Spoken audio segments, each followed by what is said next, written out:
Hello friends. आज मैं आपको इंडियन आर्ट का सिलेबस बताने जा रही हूँ। देखिए, किसी भी चीज़ को पढ़ने से पहले सबसे पहले ज़रूरी है कि आपको उसका पूरा सिलेबस पता हो, क्योंकि जब आपको सिलेबस पता होगा तो आपको टाइमलाइन पता होगी। टाइमलाइन के हिसाब से जब आप पढ़ेंगे तो आपके एक एक चीज़, जो भी टॉपिक्स हैं वो आपके दिमाग में सेट होते जाएंगे। इसके बाद ये आया, इसके बाद ये आया, ऐसे।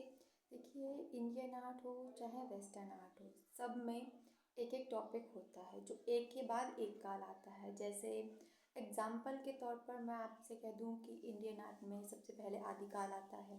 ठीक है। आदिकाल के अंतर्गत प्रागैतिहासिक काल।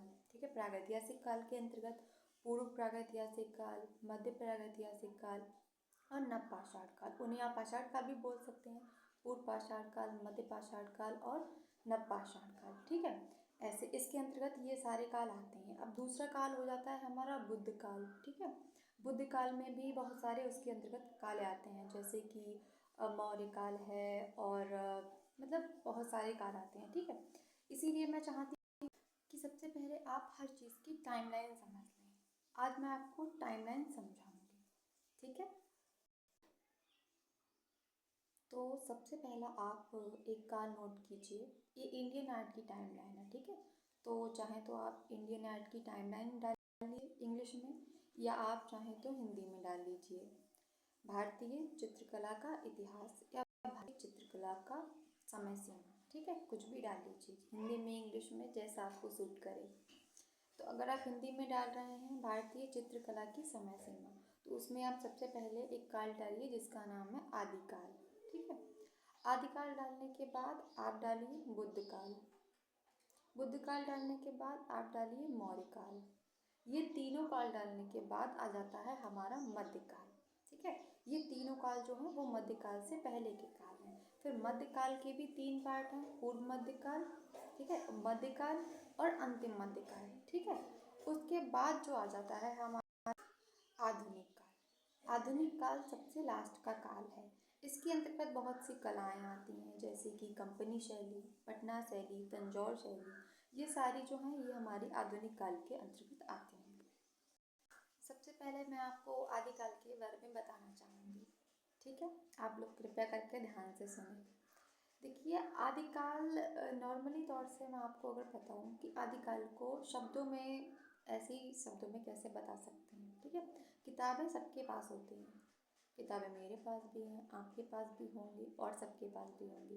लेकिन देखिए, किताबों से पढ़ने में और एग्ज़ाम में जो क्वेश्चन आते हैं उनका आंसर देने में बहुत अंतर होता है।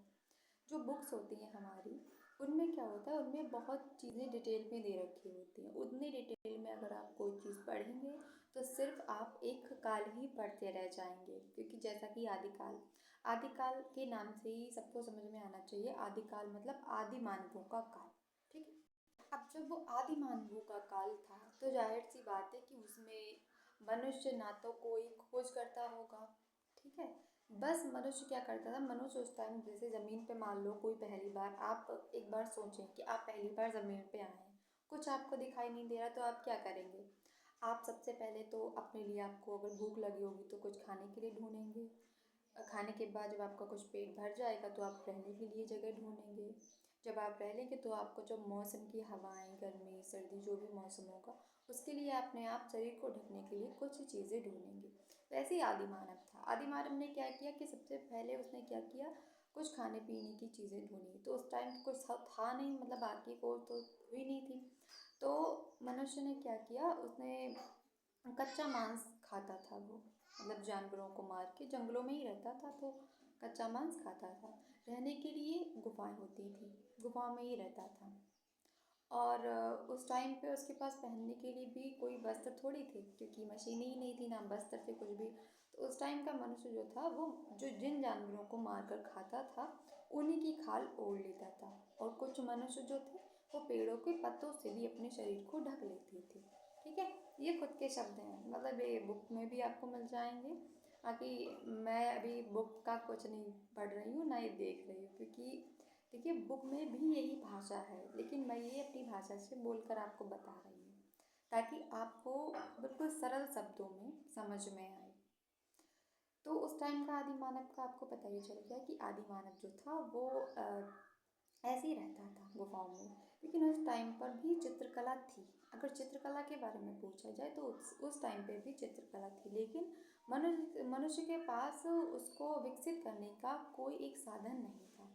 जैसे आज के टाइम में हम लोगों के पास कलर हैं, कैनवस हैं और ड्राइंग फाइल हैं, पेजेस हैं, मतलब बहुत सारी चीज़ें हैं। उस टाइम पे जब कुछ भी नहीं था तो मनुष्य ने अपनी जो मन के बहाव हैं, ठीक है, उनको उभारने के लिए उसने क्या किया, चट्टानों पर चित्रकला बनाना शुरू कर दी। और किसके माध्यम से? तो नुकीले पत्थर के माध्यम से। अगर हम लिपि के बारे में कहें तो उसे हम कील या कीलाक्षर लिपि के नाम से जानते थे। आपको शायद पता भी होगा, अगर आपने कुछ पढ़ा होगा, मेसोपोटामिया की जो सभ्यता है उसमें कीलाक्षर लिपि का विकास हुआ था। मिस्र की सभ्यता, मेसोपोटामिया की सभ्यता, इन सारी सभ्यताओं में अलग अलग लिपियों का विकास हुआ। अगर सबसे प्राचीन लिपि पूछी जाए तो वो हमारी हायरोग्लिफिक लिपि हो जाएगी। ठीक है, ये बस ऐसे ही बता दिया, इसकी टाइमलाइन नहीं है। अब देखिए, आदि ऐतिहासिक काल जो है हमारा, उसके अंतर्गत कुछ काल आते हैं। जैसे प्रागैतिहासिक काल है, आदि ऐतिहासिक काल है और ऐतिहासिक काल है। देखिए, अगर इतिहास को देखा जाए तो 3 भागों में बांटा गया है। एक सबसे पहला तो हमारा है प्रागैतिहासिक काल, दूसरा है हमारा आदि ऐतिहासिक काल और तीसरा है हमारा ऐतिहासिक काल। अब प्रागैतिहासिक काल क्या है, आप लोग ये क्वेश्चन करेंगे तो मैं बता दूं। देखिए, प्रागैतिहासिक काल को भी 3 पार्टों में बांटा गया है, पुरापाषाण काल, मध्यपाषाण काल और नवपाषाण काल। ये तीनों काल ऐसे हैं जिसमें मनुष्य का पीढ़ी दर पीढ़ी विकास हुआ है। जैसे कि पुरापाषाण काल है, उसमें मनुष्य ने क्या किया कि मिट्टी के कुछ बर्तन बनाए, ठीक है, और जो पत्थर वगैरह थे उनके कुछ औजार बनाए, बिना मतलब उसमें कुछ भी पॉलिश वगैरह नहीं थी, सिर्फ ऐसे ही बना लिए। जैसे एक पत्थर होता है, उसको आप किसी तरफ से घिस लें तो ऐसे वो कुछ ना कुछ बन ही जाएगा। तो वैसे क्या किया मनुष्य ने, औजार बनाना स्टार्ट किया। अब अगर औजारों की खोज के विद्वान के बारे में पूछा जाए तो औजारों की खोज जो है वो ब्रूसफुट नामक विद्वान ने की थी। और उसका स्थान क्या था? अब एक लाइन सुन लीजिए, आप समझ में आ जाएगा। औजारों की खोज ब्रूसफुट नामक विद्वान ने पल्लवरम नामक स्थान पर की थी। ये यूजीसी नेट में जो क्वेश्चन है बहुत बार पूछा गया और पूछा भी जाएगा, तो कृपया कर आप इस क्वेश्चन को नोट कर लें कि जो औजारों की खोज है वो पुरापाषाण काल में ब्रूसफुट नामक विद्वान ने करी थी। कौन से स्थान पर? तो पल्लवरम नामक स्थान पर। ठीक है, अब जैसा कि मैंने अभी आपको बताया था कि जो आदिकाल है उसके 3 पार्ट किए गए हैं। मतलब जो आदिकाल है उसके 3 पार्ट किए गए, जिसके मैंने बताया था कि जो प्रागैतिहासिक काल है उसके 3 पार्ट किए गए हैं। ठीक है, आदि ऐतिहासिक काल के भी जो आदिकाल है उसके 3 पार्ट हैं। ठीक है, प्रागैतिहासिक काल, आदि ऐतिहासिक काल और ऐतिहासिक काल। अब प्रागैतिहासिक काल क्या था? जिसमें कि मनुष्य जो था वो उसने कुछ चीज़ों की खोज की थी, बर्तनों की खोज की थी, बर्तन बनाए थे, औजारों की खोज की थी, ठीक है, और इन सभी चीज़ों का विकास किया था। आदि ऐतिहासिक, इसमें जो प्रागैतिहासिक काल है इसमें ना कोई लिखित कोई भी विवेचना मिली है और ना ही उसे पढ़ा जा सका। जब लिखित ही नहीं मिली तो पढ़ा भी नहीं जा सकता। लेकिन आदि ऐतिहासिक काल, जिसमें सिंधु घाटी सभ्यता जो कि बहुत ही प्रसिद्ध है समाजशास्त्र की दृष्टि से, BA MA वालों के लिए भी है, तो जो सिंधु घाटी सभ्यता है उसका विकास जो है वो आदि ऐतिहासिक काल में हुआ। ये काल ऐसा था जिसमें लिखित चीज़ें तो मिली हैं, ठीक है, लेकिन उन्हें पढ़ा नहीं जा सकता। जैसे कि कोई भी शब्द आपने लिखा, मतलब जो आदि ऐतिहासिक काल है उसमें जो भी लिखित चीज़ें मिली हैं वो इस टाइप से मिली हैं जो सिर्फ लिखी ही हैं, उन्हें कोई भी पढ़ नहीं सकता, ऐसी भाषा है उनकी। ठीक है, लेकिन जो तीसरा काल है ऐतिहासिक काल, उसमें लिखित विवेचना भी मिली है और तथा उसे पढ़ा भी जा सकता है। लिखित विवेचना माना मतलब आपने किसी चट्टान पर कुछ लिखा हुआ देख लिया तो आप उसे पढ़ भी सकते हैं, क्योंकि ऐतिहासिक काल तक ऐतिहासिक का मतलब होता है इतिहास का विकास हो चुका था उस टाइम पे। ठीक है, ईसवी आ चुकी थी, कहते नहीं है वो चीज़ ईसा पूर्व की थी, मतलब कि इतिहास बनने से पहले की थी। और ईसवी क्या होती है? तो ईसवी जो होती है हमारी, वो इतिहास बनने के बाद ईसवी आ गई, यानी ईसा मसीह का जन्म। ठीक है, तो इस टाइम से क्या हुआ, इतिहास बन गया। इतिहास बन गया जब, तो बुक्स और जितने भी वेद हैं, जितने भी ग्रंथ हैं, जितनी भी लिपियां हैं, इन सभी चीज़ों का विकास लगा। अगर आप लोग मतलब जो मैंने सिलेबस बता रही हूँ, इसका अगर आप कुछ भी लिखा हुआ देखना चाहते हैं तो आप टेंशन ना लें। अभी मैं सिर्फ बता रही हूँ, मैं इसको जल्द ही लिखा हुआ भी आपको दिखाऊंगी। ओके, बहुत ही मैं चाहती हूँ कि आपको बुक में जो भी आता है उसमें आप थोड़ा कंफ्यूज हो जाते हैं कि अरे इस बुक में तो ये टाइम लाइन ऐसी है, इस बुक में ये टाइम लाइन ऐसी है, तो आपको वो कंफ्यूजन ना हो। इसीलिए मैं थोड़ा अच्छे से कोशिश करूँगी कि आपको जो भी मैं कंटेंट दूँ, जो भी टाइमलाइन दूँ, वो आपको आसानी से समझ में आ जाए। ठीक है, अब देखिए, अभी मैंने आपको क्या बताया था, आदिकाल के बारे में। आदिकाल के अंतर्गत 3 काल बताए थे, प्रागैतिहासिक काल, आदि ऐतिहासिक काल और ऐतिहासिक काल। ठीक ठीक है, तो अब मैं आपको बताने जा रही हूँ आदिकाल के बाद वाला काल, यानी बुद्ध काल। बुद्ध काल जो था, इसमें आपको पता है कि बुद्ध काल में बहुत सारे राजा आए थे, जैसे कि मौर्य काल। ठीक है, मौर्य काल में भी एक राजा था जिसका नाम था चंद्रगुप्त मौर्य।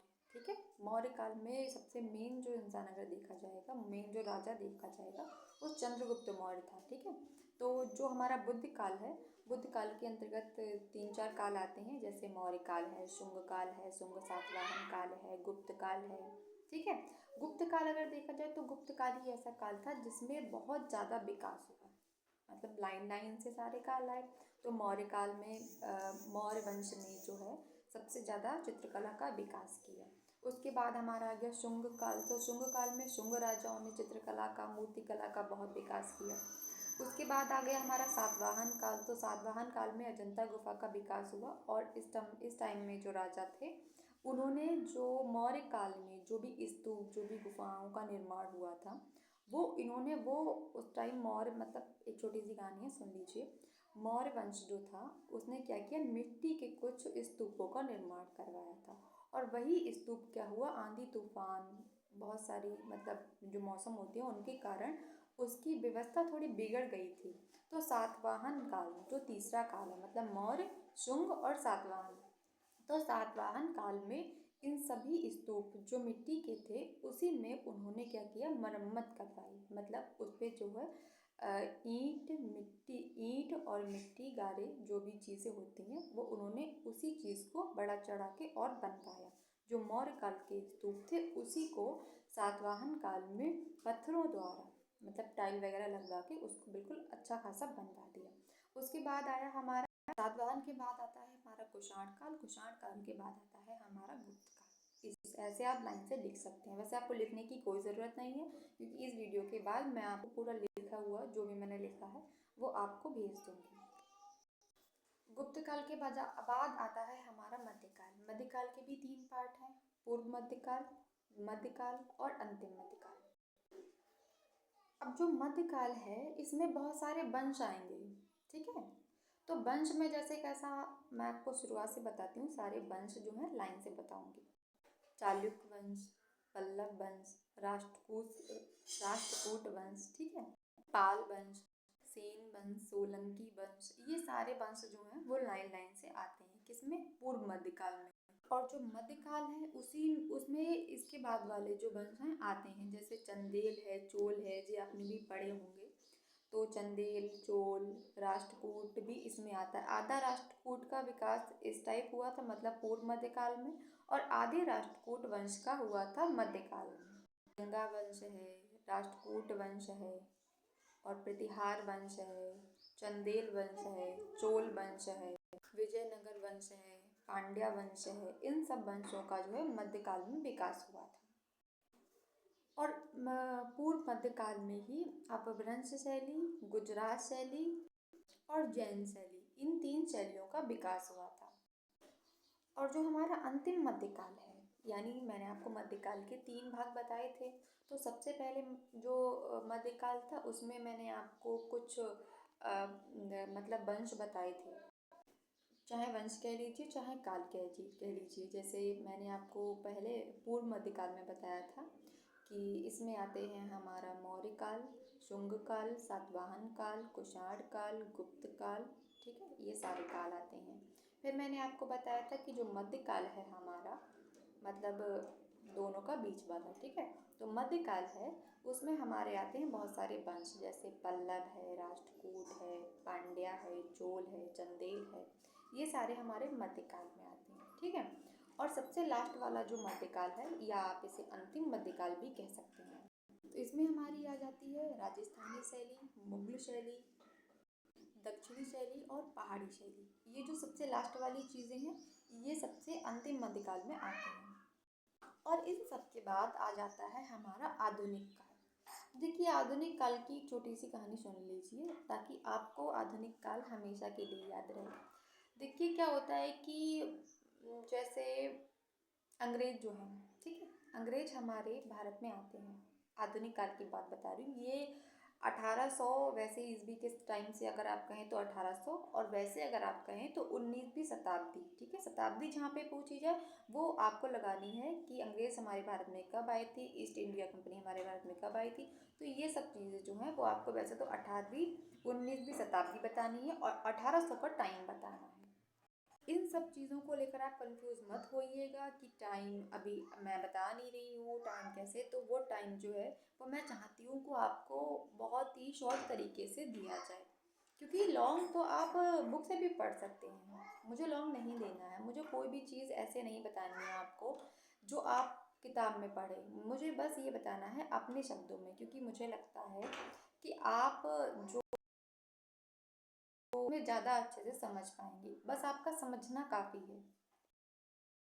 कोई भी बड़े बड़े एग्ज़ाम होते हैं, जैसे आपने नेट का एग्ज़ाम दिया, बीएमए के दे रहे हैं, बीएमए के में क्या होता है कि आप थ्योरी लिख के और पास हो जाएंगे, लेकिन नेट ऐसी चीज़ है जिसमें आपकी थ्योरी काम नहीं आएगी, क्योंकि उसमें आपको क्वेश्चन बनाना, क्वेश्चन का आंसर देना, क्वेश्चन कहाँ से बनते हैं, मेन मेन पॉइंट तैयार करने होते हैं, ठीक है। क्योंकि इसमें थ्योरी नहीं लिख सकते आप, इसमें आपका कंप्यूटर बेस्ड एग्ज़ाम होता है और आपके 100 क्वेश्चन आते हैं, जिनमें से आपको 100 के 100 करने होते हैं। वहाँ पे कुछ बच्चे ऐसे भी होते हैं, देखिए गलत मत समझिएगा, लेकिन क्वेश्चन देखते ही उनका दिमाग घूम जाता है।